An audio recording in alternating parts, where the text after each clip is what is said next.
Eleanor Ashworth had always believed in second chances. It was a philosophy that shaped her entire existence, from the way she tended to dying plants in her small London flat to the countless hours she spent volunteering at the ministry's rehabilitation programmes. At 28, she lived alone, worked as an archivist in the Department of Magical Law Enforcement, and spent their evenings curled up with books that promised happy endings she had yet to find in her own life. The Azkaban Correspondence initiative had been her idea of contributing something meaningful. While other witches her age were attending parties and planning weddings, Eleanor filled out the application to become a pen pal to a prisoner. The programme was controversial, designed to maintain the humanity of inmates through regular written contact with the outside world. Most people thought it was dangerous. Eleanor thought it was necessary. She remembered the day the first letter arrived. It came in a standard ministry envelope, the parchment inside carefully inspected for curses and dark magic. The handwriting was elegant, controlled, each letter formed with deliberate care. "Dear Miss Ashworth," it began. "I confess I do not know why you have chosen to write to someone like me. The program coordinator tells me you believe in redemption. I wonder if you have ever needed redeeming yourself, or if mercy comes easily to those who have never fallen. My name is Matthias Crane. I have been in Azkaban for 6 years. I will not insult your intelligence by claiming innocence. I am guilty of the crimes for which I was convicted. But guilt and understanding are not mutually exclusive, and I find myself wanting to be understood, perhaps for the first time in my life. Tell me, what does a woman who believes in second chances do with her days? What does hope look like from the outside? Yours in curiosity, Matthias." Eleanor had read that letter twice before responding. There was something in his words, a directness that felt refreshing after years of ministry bureaucracy and polite social conventions. He did not beg for sympathy or make excuses. He simply asked a question. Her response had been careful, professional. She told him about her work, about the satisfaction of organising chaos into order, about her belief that their rehabilitation programme served an important purpose. She kept it brief, impersonal. This was volunteer work, nothing more. His second letter arrived 2 weeks later. This time, he wrote about books. He had been reading the prison library's collection, which was apparently limited to donated volumes from various decades. He made a dry observation about finding a guide to medieval potion making next to a Muggle romance novel from the 1970s, and wondered what that said about the ministry's organisational priorities. Eleanor had smiled at that. In her return letter, she allowed herself a small joke about the ministry's filing system, which operated on a logic comprehensible only to those who had created it decades ago. His response came quickly, and included an actual laugh written out. "I genuinely laughed at that. First time in months. Thank you." Their correspondence settled into a rhythm. Every 2 weeks, a letter would arrive. Every 2 weeks, Eleanor would respond. The exchanges remained polite, surface level. He recommended books. She countered with her own suggestions. He asked about life in London. She described the changing seasons in careful, measured terms. It was in the 3rd month that things began to shift, almost imperceptibly. Matthias mentioned, almost as an afterthought, that he had started helping in the prison library. "Organising it gives me something to focus on," he wrote. "I think I understand why you find satisfaction in your archival work. There is something calming about imposing order on chaos, even in small ways." Eleanor found herself writing a longer response than usual, explaining the philosophy behind her organisational system, the way she thought about information and access. It felt good to discuss her work with someone who seemed genuinely interested. Most people's eyes glazed over when she talked about archival theory. His next letter engaged deeply with her ideas, offering his own thoughts, even disagreeing with one of her points in a respectful, thought-provoking way. She wrote back, defending her position but acknowledging his perspective had merit. They were having a conversation, an actual intellectual conversation. It had been a long time since Eleanor had experienced that. Months passed. The letters continued. They discussed philosophy, debated the merits of various authors, argued about whether transfiguration or charms required more creativity. Eleanor found herself looking forward to his letters, not out of any romantic notion, but because Matthias was interesting. He was smart, thoughtful, and surprisingly funny in a bone-dry way that caught her off guard.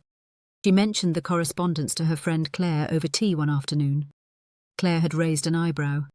"You are aware he is in Azkaban for a reason, yes?" "Of course," Eleanor had replied.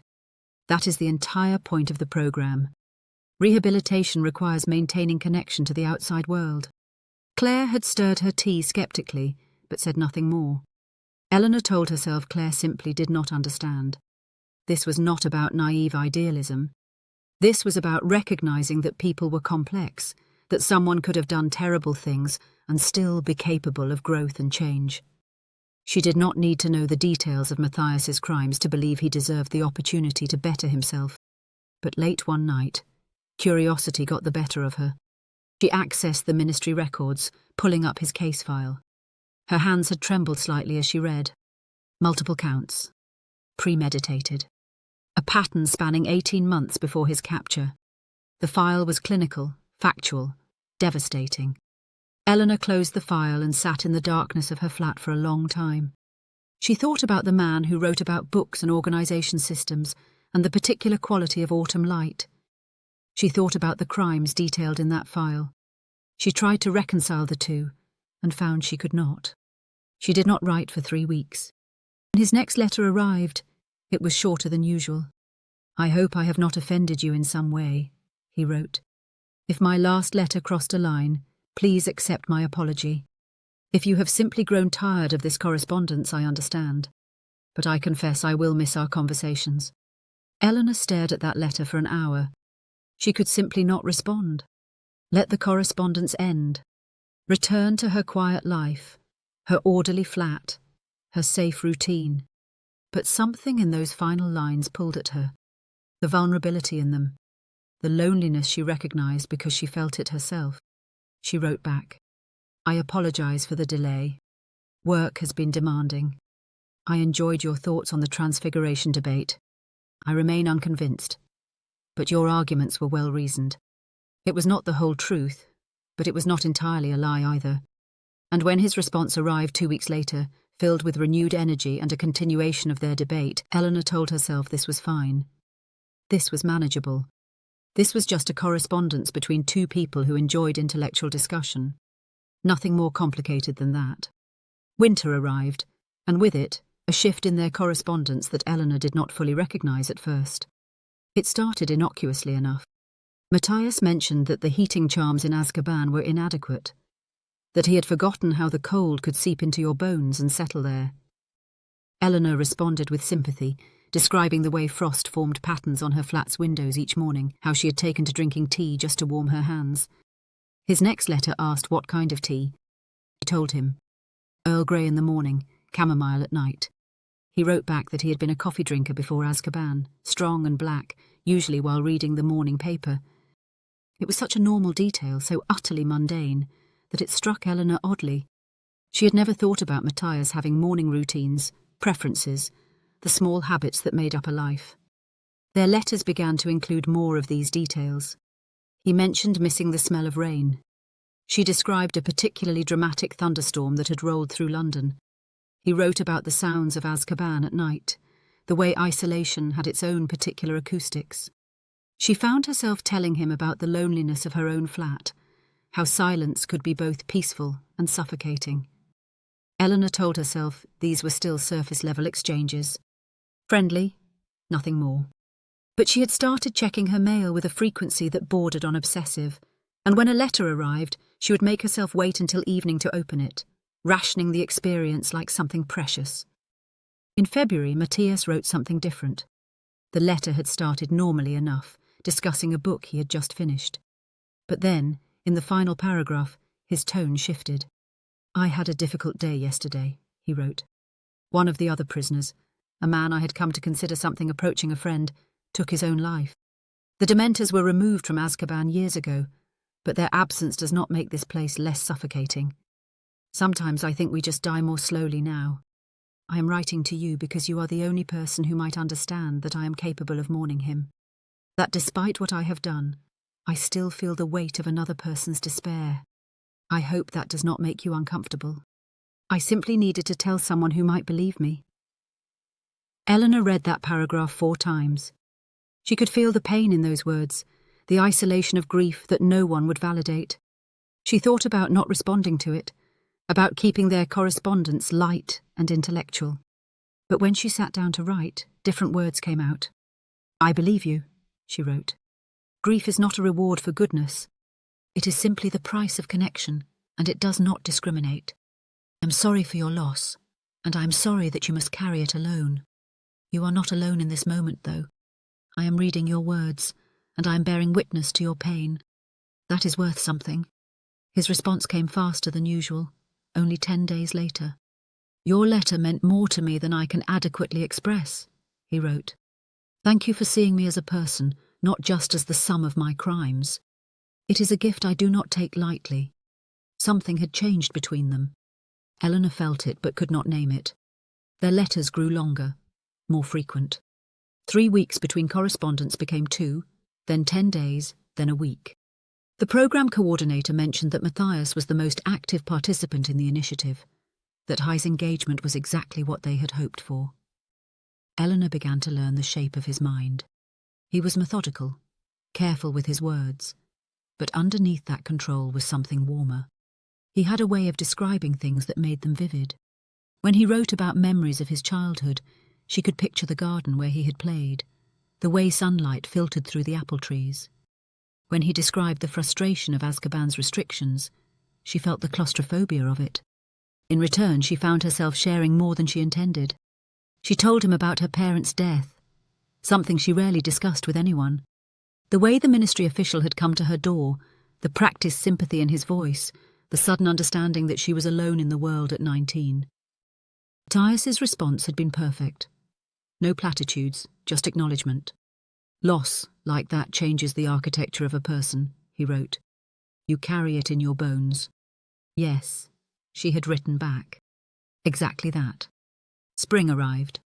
Eleanor noticed flowers blooming in the park near her flat and mentioned it in a letter. Matthias wrote back asking for detailed descriptions. He wanted to know everything. Colours, scents, the way petals looked after rain. I am trying to remember what beauty feels like, he explained. Your words help me do that. Eleanor started taking walks specifically to gather observations for him. She would note the particular shade of purple in a cluster of crocuses, the sound of birds returning from winter migration, the way the air smelled different as the world thawed. She told herself she was just being thorough, giving him the outside world he had asked for. She did not examine why it felt important to give him exactly what he needed. Claire noticed the change in her. You seem different, she said over lunch one day. Lighter somehow. Is there someone? Eleanor had laughed. No, nothing like that. Just enjoying the spring weather. But that night, reading Matthias's latest letter, she paused over a particular line. You have become essential to my days, Eleanor. I hope you know that. The formality of their early correspondence had eroded entirely. He used her first name now, always. She had started addressing him as Matthias rather than Mr. Crane. When had that happened? She could not pinpoint the exact letter where they had crossed that invisible line from formal to familiar. It had simply occurred, natural as breathing. She was struck suddenly by how much she knew about him. His favourite season was autumn. He played piano as a child, but had not touched one in years. He had a dry sense of humour that emerged in unexpected moments. He thought about things deeply, sometimes to the point of paralysis. He was lonely, genuinely lonely, in a way that mirrored her own isolation. And she knew nothing about his crimes. The specifics, the details that had put him in Azkaban. She had read the file once, months ago, and had deliberately not returned to it. She told herself it did not matter, that it was not relevant to their correspondence. But in quiet moments, she wondered if she was afraid. Not of what he had done exactly, but of how knowing might change things. In May, Matthias wrote about regret, not in abstract terms but specifically, personally. There are moments late at night when I am confronted with the full weight of what I have done, he wrote. The lives I have impacted, the pain I have caused. There is no redemption for it, Eleanor. No amount of remorse that balances the scales. I think that is what I struggle with most. The knowledge that I can change, can become someone different, and it still will not undo any of it. The best I can hope for is to die as someone better than I lived. That is a strange kind of hope. Eleanor read that letter 3 times. She thought about what he was really saying, the despair underneath the careful words. She wrote back carefully, trying to find the right balance between honesty and comfort. Change does not erase the past, she wrote, but it does create a different future. That matters. It may not feel like enough, but it matters. His response was simple. Thank you for believing that. Sometimes I need someone else to hold that truth for me when I cannot hold it myself. Eleanor folded that letter and placed it in the wooden box where she kept all his correspondence. The box was nearly full now, months of conversation preserved in ink and parchment. She ran her fingers over the stack, feeling the weight of them. This was more than a volunteer project, more than intellectual exercise. These letters represented something real, a connection that had grown beyond the boundaries she had tried to maintain. But she was not in love with him. She told herself this firmly. She cared about him, yes. She looked forward to his letters, enjoyed their conversations, felt invested in his well-being. That was natural. That was just human compassion. That was all this was. Even as she thought it, some part of her recognized the lie. But it was easier than the truth. So she held on to it a little longer. June brought longer days, and a restlessness Eleanor could not shake. She found herself distracted at work, losing her place in documents she was cataloguing, staring out windows at the London skyline without really seeing it. Her colleague Marcus asked if she was feeling well. She assured him she was fine, just tired. It was not entirely untrue. The truth was that Matthias's letters had begun to occupy more space in her mind than she was comfortable admitting. She would find herself thinking about something he had written days earlier, turning his words over like stones, examining them from different angles. She caught herself composing responses in her head during her commute, refining phrases before she ever put quill to parchment. His letters arrived weekly now, sometimes more frequently. The programme coordinator had mentioned that the ministry was pleased with their correspondence, that it was a model for what the initiative could accomplish. Eleanor had nodded, accepted the praise, and felt vaguely guilty in a way she could not articulate. In mid-June, Matthias wrote about his mother. It was the first time he had mentioned her beyond passing references. The letter was longer than usual, written in a hand that seemed less controlled, as though the words had spilled out faster than he could contain them. My mother died when I was 17, he wrote. Cancer, Muggle disease, Muggle death. She refused magical treatment, said she wanted to go naturally, whatever that means. I was angry with her for that choice for years. I thought she was giving up, choosing death over us, over me. I understand now that she was trying to maintain control over the one thing she could control. Her death, if not her dying. She was kind, my mother. Genuinely kind, in a way that seems rare. She saw the best in people, believed in second chances, forgave easily. I think about her often here. I wonder what she would think of what I became, whether her kindness would extend even to this, to me. I do not think it would. I think I would break her heart, and that knowledge is sometimes harder to bear than the Azkaban walls. I'm telling you this because you remind me of her sometimes. That same instinct to see possibility in broken things. I thought you should know that about yourself, that your capacity for compassion is rare and valuable, even when directed at someone like me. Especially then. Eleanor had read that letter in her flat, standing by the window as evening light faded into dusk. Her hands had trembled slightly. The vulnerability in those words, the raw grief and self-awareness, had struck something deep in her chest. She had folded the letter carefully and placed it with the others, but she could not stop thinking about it. She thought about the boy who had lost his mother. She thought about the man who had become someone his mother would not recognize. She thought about the space between those two versions of Matthias, and wondered what had filled it, what choices and moments had led from one to the other. That night, she dreamed about him for the first time. In the dream, they were sitting in a garden, his face still unclear, obscured somehow, but his voice was exactly as he had imagined it from his letters. Warm, measured, thoughtful. When she woke, she felt disoriented, caught between the dream and reality, and spent several minutes reminding herself that she had never actually heard Matthias speak. Her response to his letter took 3 days to write. She kept starting and stopping, unsure of the right tone, the right words.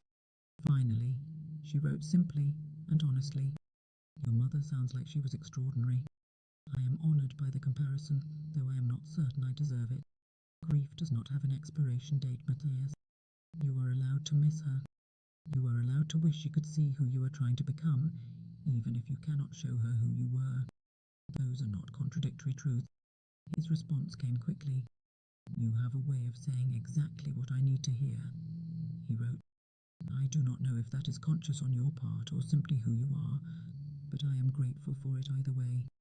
Their correspondence shifted after that exchange. Some barrier had fallen, some last pretense of formality. Matthias wrote more freely, and Eleanor found herself responding in kind. She told him about the loneliness of her childhood, being an only child to parents who loved her but were absorbed in their own work. She described the feeling of always being slightly separate from her peers, watching life happen around her rather than participating fully in it. He wrote back with understanding that felt almost uncanny. "I know that feeling," he said. "The glass wall between yourself and the world. You can see through it, watch everything happening, but you cannot quite reach through to touch it, cannot make yourself fully present or known." Yes, Eleanor had written back. Exactly that.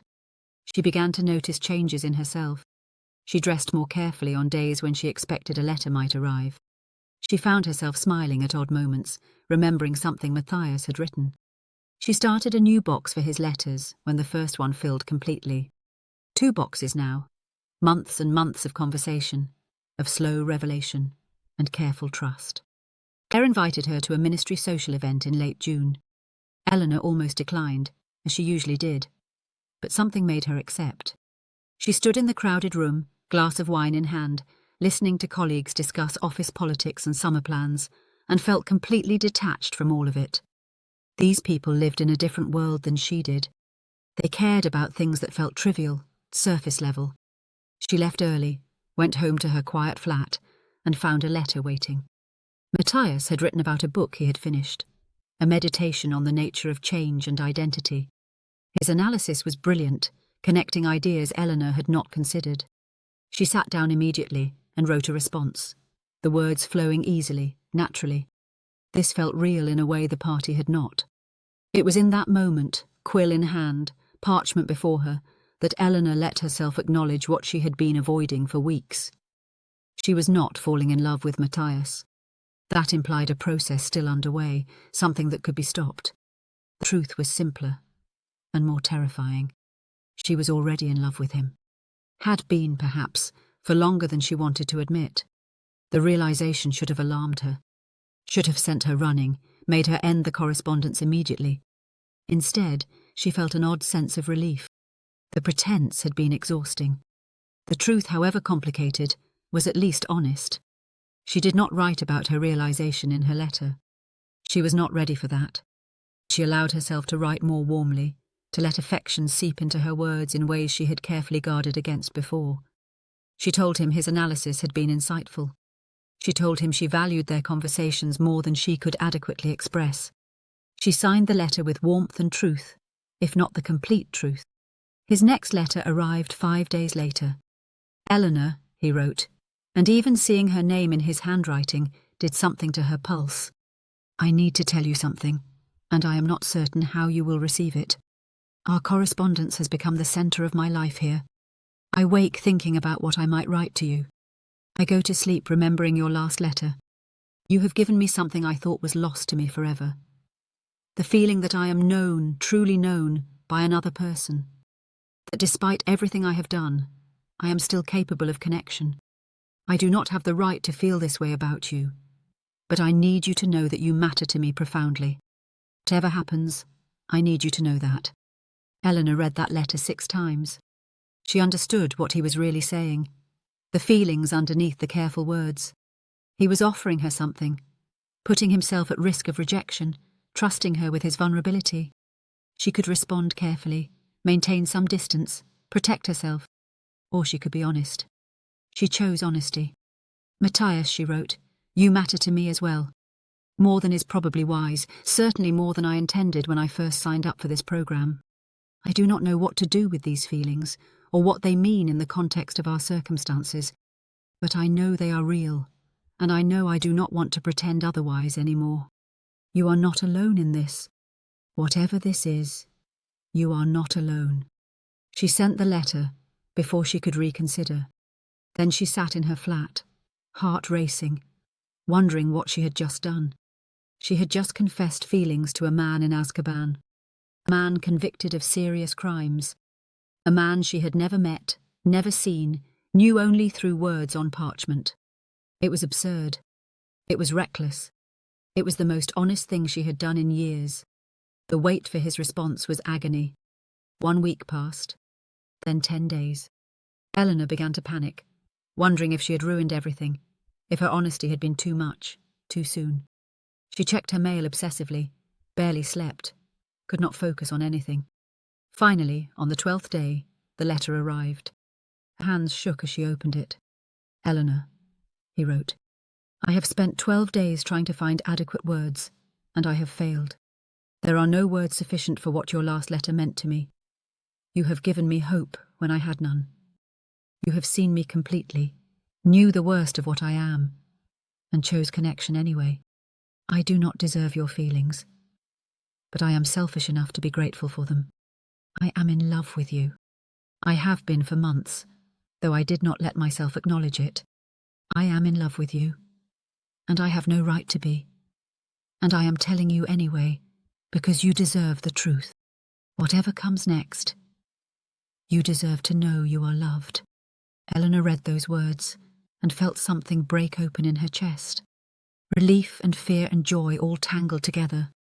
She pressed the letter to her chest and let herself cry, not from sadness, but from the overwhelming reality of it. She was in love with Matthias Crane, and somehow, impossibly, he was in love with her too.